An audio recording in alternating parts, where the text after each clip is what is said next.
A história de Golias, o guerreiro filisteu que desafiou o exército de Israel e foi derrotado por Davi, um jovem corajoso que o venceu com apenas uma pedra, é amplamente conhecida. No entanto, talvez você não esteja ciente de um período em que a Terra era habitada por uma grande quantidade de gigantes, cujo poder era tão impressionante que conquistaram os lugares pelos quais passaram. Mas quem eram esses gigantes? De onde eles surgiram? Será que eram seres malignos? E por que esses indivíduos tão altos e poderosos deixaram de existir? Essas são as questões que serão abordadas no vídeo de hoje. Antes de começar, seja bem-vindo. Não se esqueça de se inscrever no canal e, se gostar do conteúdo, não deixe de dar um like. A palavra Néfilim é mencionada apenas 2 vezes na Bíblia. A primeira referência está em Gênesis 6, onde o texto sagrado relata que naquele tempo havia nefilins na terra, e também depois, quando os filhos de Deus possuíram as filhas dos homens, as quais lhes deram filhos. Esses filhos se tornaram homens valentes e famosos na antiguidade. Gênesis 6:4. A segunda menção, AOS Néfilins, ocorre em Números 13. Há diferentes interpretações acerca da natureza exata dos Néfilins. Alguns argumentam que eles eram uma combinação de anjos caídos e gigantes, de acordo com o relato em Gênesis 6. Os Nefilins seriam resultado das relações entre os filhos de Deus e as filhas dos homens. Estudiosos cristãos especulam que os filhos de Deus referiam-se a anjos caídos ou demônios que se relacionavam com mulheres humanas.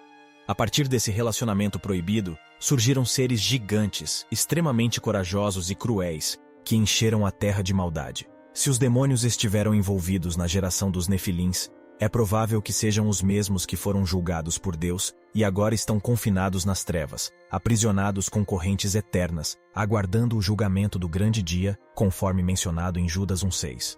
Mas por que os anjos caídos se reproduziam com humanos? A principal teoria é que os anjos caídos, ou seja, os demônios, estavam tentando corromper a linhagem humana e impedir a vinda do Messias.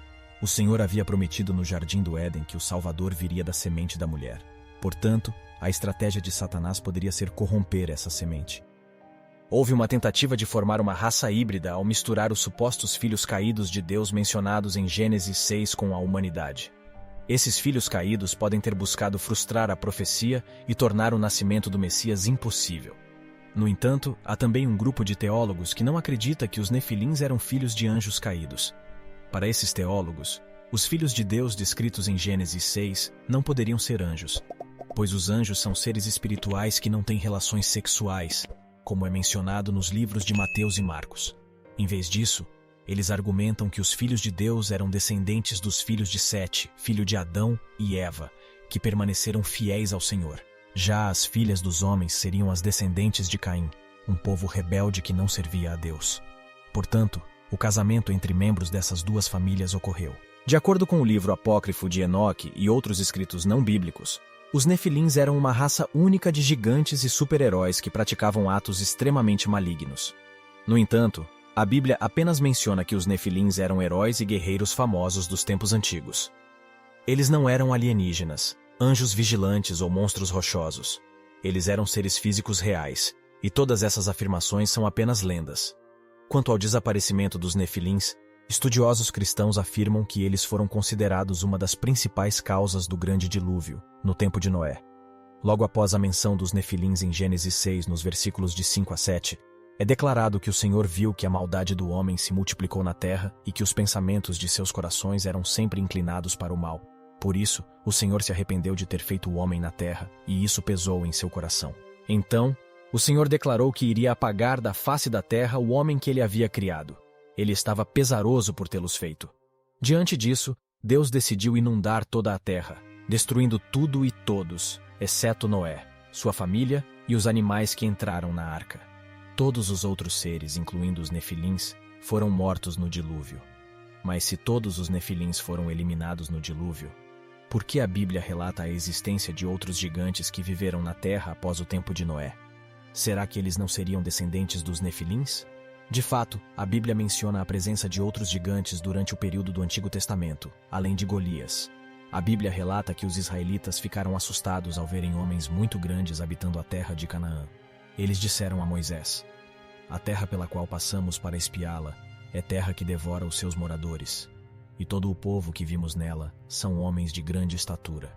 Também vimos ali gigantes, filhos de Anak, descendentes dos gigantes. Éramos aos nossos olhos como gafanhotos, e assim também éramos aos seus olhos. Números 13, 32 e 33. Muitas pessoas acreditam que esses gigantes eram os nefilins, mas é mais provável que aqueles homens que espiaram a terra de Canaã tenham visto pessoas de estatura incomum e, por engano, as tenham considerado como nefilins. O importante é que esses gigantes foram derrotados pelos israelitas durante a invasão de Canaã, como mencionado em Josué 11, 21.